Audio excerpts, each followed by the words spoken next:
አንደኛ እንዴ አለኝ tokkoffaa kanaan jedhe ልጄ ሆይ አለ ilma kiyya naan jedhe ኢትዮጵያ በጦር ትጠፋለች አለ ኢትዮጵያ ወራናን በቲ ተከባለች አለ akka malee marfanteerti ለምን አልኩ maaliif jedheen ሻሎም ቅዱሳን nagaan isiniif baay'ee akkam bultanii arramoo faarfannaa isinii qaba jedhu mee faarfannaa kana laala barka kenna baata enne nattulfan jala awwata jecha keen kabaja atimmoo dandeessa bitittere kumne harka kenna baata ina tulbaate jala awwata amma immoo isa kana laala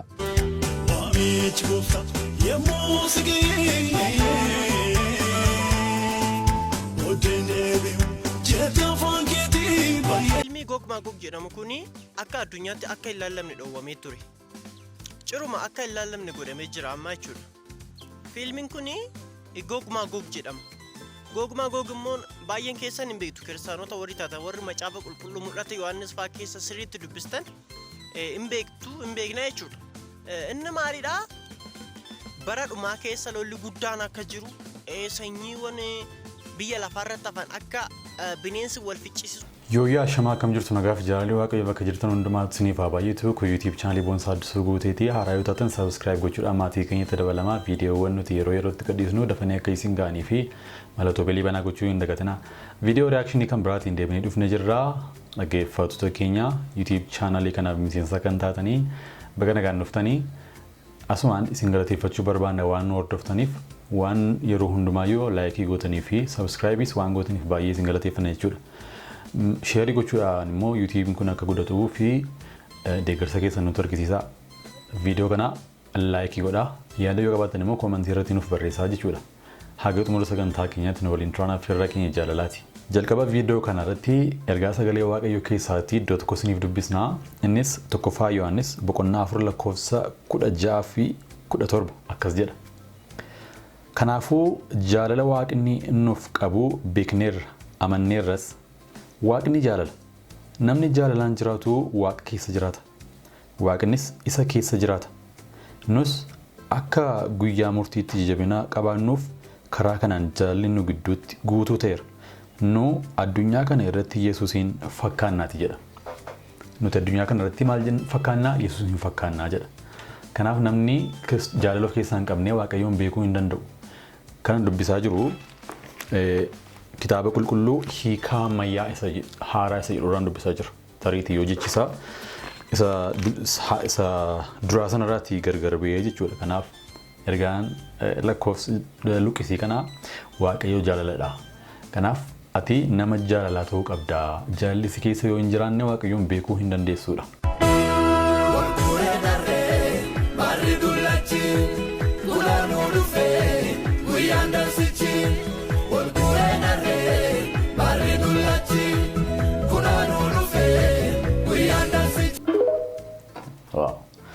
Kunoo nu dhufee guyyaan dansichi jedha obboleessi keenya.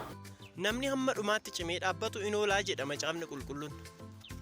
Fiilmii Gogmaa Gog jedhamu kuni akka addunyaatti akka hin laallamne dhoowwamee ture. Ciruma akka hin laallamne godhamee jira amma jechuudha.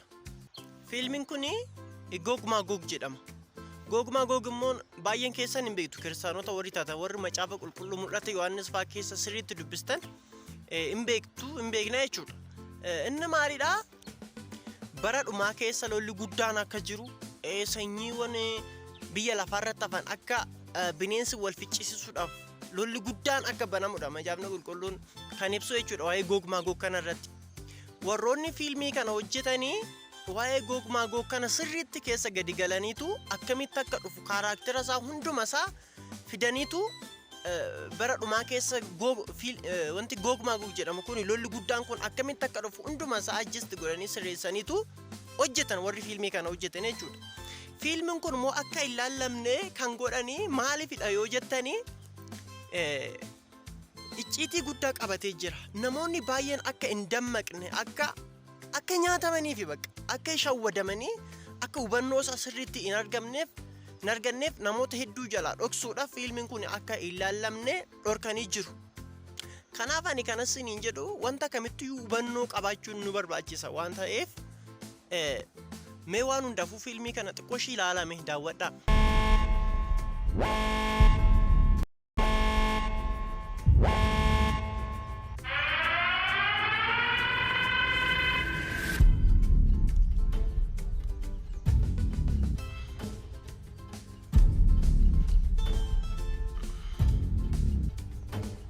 Kuni ka gara dhumaarratti akkaataa kamiin akka dhaloota addunyaa walitti qabanii waraanaaf qopheessan akkaataa addunyaa kana waraana gogmaa gogiif qopheessanidha.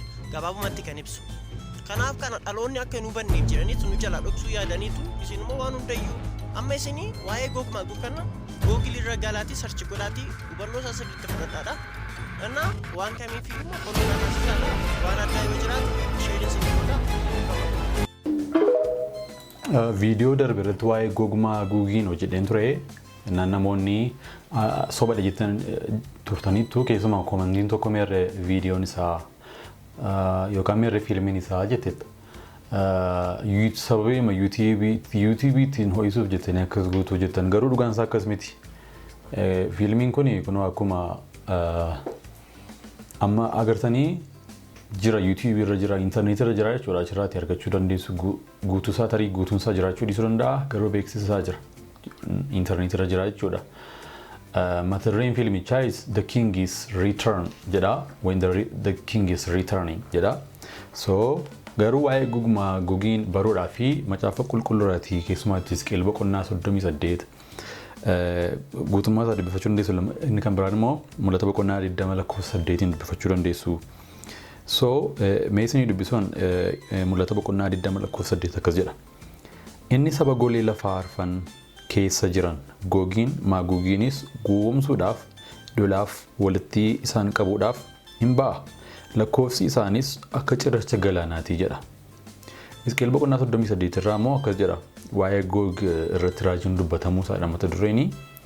Dubbiin Waaqayyoo gara koo dhufee yaa mucaa namaa fuula kee gara Goog isa Maagoog jirutti isa Roosh Meeshekiif Tubaal irratti hangafa ta'etti garagalchii raajii irratti dubbadhu. Waaqayyo Gooftaan yaa Goog hangafa Roosh hangafa Meeshek hangafa Tubaalis kunoo ani sirratti ka'eera. Ani garas hin galcha. Okkoos mangaa kee keessa nan ka'a. Sii fi loltoota kee hundumaa fardeen kee abboota fardeenii warra mi'a waraanaa guutummaatti hidhatan warra gaachana guddaaf gaachana xinnaa qaban warra billaa qabatan hundumaas gannan baasa.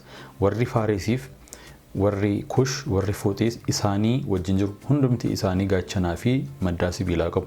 Gomarii fi loltuun isaa hundinuu akka beet Toogarmaan gara bitaa isa fagoodhaa loltuu isaa wajjin sabni baay'eenis si wajjin jiru jedha. Gadi sixanii guutummaa isaa dubbifachuu dandeessanii. Kanaaf Goog Maagog kun waraana bara isa dhumaa jedhamee dubbatama jechuudha. Kanaaf beekuun nama hin miidha waan ta'eef macaafa qulqulluu irraatii Hisqeel boqonnaa 38 guutummaa isaa boqonnaa 32 lakkoofsa 26 kaasee boqonnaa 39 boqonnaa 27 boqonnaa 27 lakkoofsa 14 13 irraa dubbifachuu dandeessu. Akkasumas mul'ata Yohaannis boqonnaa 20 lakkoofsa mul'ata Yohaannis boqonnaa 20 guutummaa isaa dubbifachuu dandeessu. Yoo dira taate qeerransi jedha sun kabosonaa sun kottuutii mee abbaa kan kee baafadhu yoo dira taate as kootu garan. Yoo dira taate qeerransi jedha sun kabosonaa sun kottuutii mee abbaa kan kee baafadhu. Sagalee milishaa dhageenyu moo akkam? Nan godhaaf faagilii kana hidhaa galchan bakka natti fakkaata. Garamiin jiraalla. Si oolchuudhaaf haadha si dhufe bakka si dhufe daamilishaa baazari mafa waliis baasa.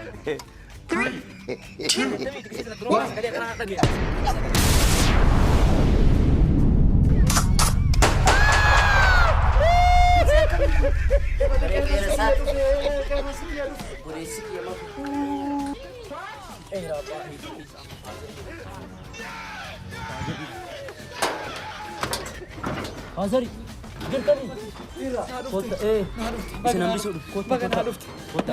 Jarati no. Infita more.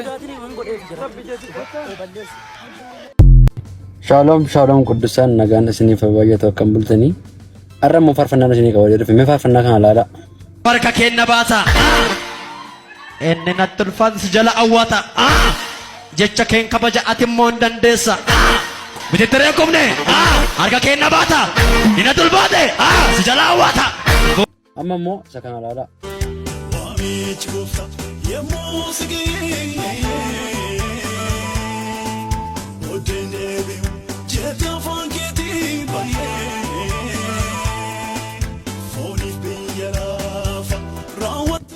Jara keenyaan gubanne amma eessadhanna.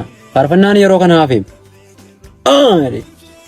Waaqayyof sa fuudhara. Adaraama keessamee faarfattoonni booddana kanaa Miira keessa baame muuziqaa duukaa sirbuu dhiisaa me jara keenya. Meme jilbaan tu deemanii wayya jilbaan deemaa wayya jilbaan deemaa daraa keessan. Mee amma kan Phaawulos amma kan dhaggeeffadhaa nagaa isiniin kennuu dhugaa waaqa jiraata. Mee isa kana immoo dhaggeeffadhaa mee. Nama gaddisiisu. Namatti dhaga'amu. Dhugaa waaqayyooti baay'ee namatti dhaga'ama jara keenya ammani.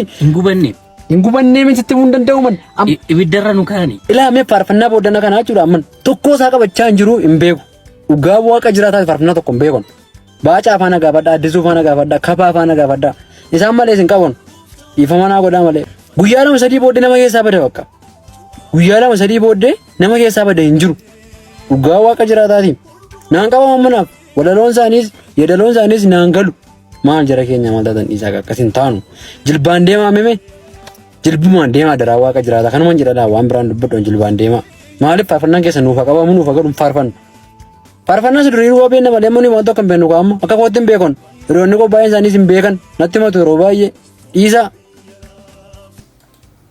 Dhuguma isaa jedhee ibsa dhugaa obboleessi keenya kun. Anamtuu gaaffiin koo jechuudha gaaffiin akka keessa jiru haasa'e baay'ee. Garuu ani waa tokko baruun barbaada. Amma fakkeenyaaf faarfannaa durii baacaa fa'aa addisuu fa'aa kabaa fa'aa jiru faarfattoonni durii faarfattoota kana faarfannaa isaanii yeroo dhaggeeffatanii stiil amma yoona nama keessaan badu sammuu namaa keessa jira jechuudha. Faallaa kana ammoo faarfattoonni bara kana ba'an taariiktii rakkinni isaa ana bira ta'eeti hin beeku normaali ani hin beeku garuu maaliif hin turan yuutiibii irratti gadhiifamanii yoo baay'ate torbee tokko yookaan torbee lama. Kana achi booddee inni irraanfatame jechuudha. Maanni sababni isaanitti maame? Tarii koomentii irratti yaada keessan ka'a. Maanni sababii faarfannaan bara kanaa sammuu namaa keessa hin teenyeef, sammuu namaa keessa hin qabneef, yaada lootaa keessa hin qabneef kan inni itti fufetti hin faarfatamnee fi maa inni dhagaaf hin qabu. Inni durii sun yaadatama hin faarfatama nu keessaas hin badu jiraama. Garuu faarfattoonni dhiyoo kana tiiktookii fi yuutiibii irratti gadhiifamanii guyyaa lama caalanii kan isaan vaayiraalii ba'an isa booddee hin badu jechuudha deebi'anii. Mee iccitii kana namoonni isinii galee koomentii irra nuuf ka'a. ጌታ ተናገረ Baay'ee dhalootaan itti dubbate. አንደኛ እንዴ አለኝ Tokkoffaa kanaan jedhe. ልጄ ሆይ አለ Ilma kiyya naan jedhe. ኢትዮጵያ በጦር ትጠፋለች አለ Itoophiyaa waraanaan baddi. ተከባለች አለ Akka malee marfanteerti. ለምን አልኩ Maaliif jedheen? ጌታ ሆይ አለ Gooftaa kiyya. በጦር ኢትዮጵያ የምትጎዳ ከሆነ Itoophiyaa yoo waraanaan miidhamtu ta'e እኛ ምንድነው መፍታችን nu horee falli kenna maal? ልጄ ሆይ አለ Ilma kiyya naan jedhe. ህዝቡ እኔን ረሱ Kolbaan na dagataniiran. እኔ ጫወታ አደረጉ Ana tapha godhataniirani. ከዚህ የተነሳ Kanarraa kan ka'e ዝም ብያለሁ cadhi jedheera. ከዚህ የተነሳ Kanarraa kan ka'e ጠላት ኢትዮጵያን ከቦታል diinni Itoophiyaa marsiteerti. ስለዚህ Kanaaf ወደ እኔ የሚችል ሰዎች ካለ namni gara kiyya iyyuu yoo jiraate እኔን የሚፈሩ ሰዎች ካለ namni na sodaatu yoo jiraate ይሄ አዋጅ ተናገር አለ labsii kana itti minaan jedheera. አዋጅን ብትነግር አለ Labsii kana leeytuunne ወጣቶች ገና ያልቃሉ አለ dargaggoonni baay'een ganaa miidhamane. ብዙ ወጣቶች በእሳት ውስጥ ይቃጠላሉ አለ Dargaggoonni hedduun ibiddaan ganaa gubatanii. ብዙ አለ Facaane ይሄ ብቻ አይደለም አለ kana qofaa miti. ይሄ በፍቅር እያሉን አይደለም አለ Jaalalaan deemaa jiranii mati. አሁን ግን በጉልበት የምነዱበት ዘመን ይኸው በፊት መጥቷል Amma yeroo isaa hundaan deeman kunoo fuuldura dhufee. ከቤት ተፈልጎ Anaaf barbaadanii ከጋዳ ተፈልጎ waadaa keessa barbaadanii ይዞ እየገረፉ fuudhaa dhaanaa ወደ ጦርነት የሚሸኙበት ዘመን ይኸው በፊት አለ gara waraanaa gisee eegu kunoo bara fuulduraa kaanaan jedhe waaqayyo. የሚሸኙበት Yeroo an geegessu አናሙት ወይኔ yeroo isaan geegeffaman የሚሸኙበት yeroo isaan itti geegeffaman ደረሰ geera ይኸው መጥቷል dhufeera በፊት ቀርቧል fuuldura kan dhiyaateera. እኔ የተለነኝ አትበል Anta nama saniitiin jedhin አንተ የኔ ቃል ተናገር ati jecha kee dubbat እኔ ባንተ የተናገርኩ ተናገር waan asitti hime dubbat አትፍራ hin hojjetin በፍርሃት ተናግሬ ዋጋ እንዳትከፍል hin sodaatin sodaan dubbattee gatiin kaffalini.